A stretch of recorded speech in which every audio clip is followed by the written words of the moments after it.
Whispers behind the walls. My name is Rachel Morgan, and at 34 years old, I thought I had finally done it. I had broken free. I didn't grow up with wealth or freedom. I grew up with rules disguised as love and debts disguised as family duty. Every dollar I made since I was 14, I saved. Every extra shift, every sleepless night, I stacked away until I could finally buy something that was truly mine. Last month, I signed the papers on a little craftsman house. 2 bedrooms, a crooked fireplace tile, a lemon tree outside the kitchen window that tapped against the glass when the wind blew. It wasn't perfect, but it was mine. For the first time in my life, I had walls that belonged to me, a lock that turned for me, not for my parents, not for my sister, not for anyone else. So I planned a housewarming. Chili simmering on the stove, cornbread in the oven, candles lit, porch swing waiting, 8 bowls set on the table, 8 chairs ready. I wanted my family to see, to celebrate with me. They didn't come. Instead, at 5:30 p.m., my phone buzzed with a video. My younger sister, Leela, grinning behind the wheel of her brand new Jeep. My parents cheering for her leather seats, her shiny rims. The caption read, "Family always shows up." Only, they hadn't shown up for me. Later that night, headlights swept across my driveway. 3 cars, my father, my mother, and Leela, marching into my home like an army. For a moment, I thought maybe they came late to celebrate. I was wrong. My father carried a clipboard.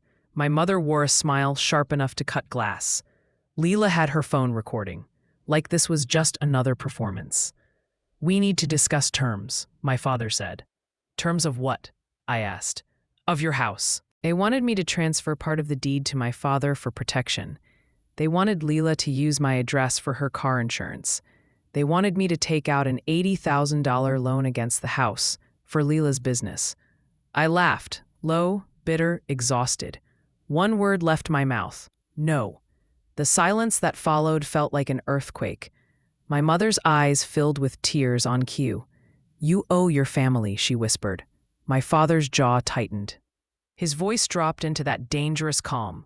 "We gave you life, and now you hide behind walls." Leela scoffed. "If I had this house, I'd know how to use it." They forgot something. This house wasn't built with bricks. It was built with my refusals, with every extra shift I worked, with every sleepless night, with every sacrifice they never noticed. "This is my house," I said. "It is not your bank, not your business plan, not your playground." They left furious. Leela revved her Jeep so hard it rattled my windows. Within an hour, the family group chat exploded with messages. Ungrateful, selfish, destroying your own blood.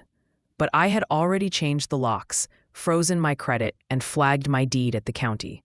For the first time, I wasn't scared. I was free. Until 2 days later, I came home from work to find a thin envelope in my mailbox. No stamp, no return address. Inside was a photograph. My house, taken at night. All the windows were dark, except one. Upstairs in my bedroom, the light was on. The photo was taken so close that in the reflection of the glass, I could almost make out a figure. On the back, in my father's handwriting, were the words, "You can lock the doors, but we know how to get in." Cold sweat broke over my skin. I looked up at my bedroom window. The curtain was slightly raised. I was supposed to be alone, or at least I thought I was. My heart hammered in my chest. Clutching the photograph, I realized for the first time, the walls I thought were my fortress might just be my cage. Then the phone rang. The screen lit up. Unknown number. I answered, barely breathing. "Rachel," a familiar voice whispered. "You need to leave, tonight." It was my grandmother's voice. And then the line went dead. I froze.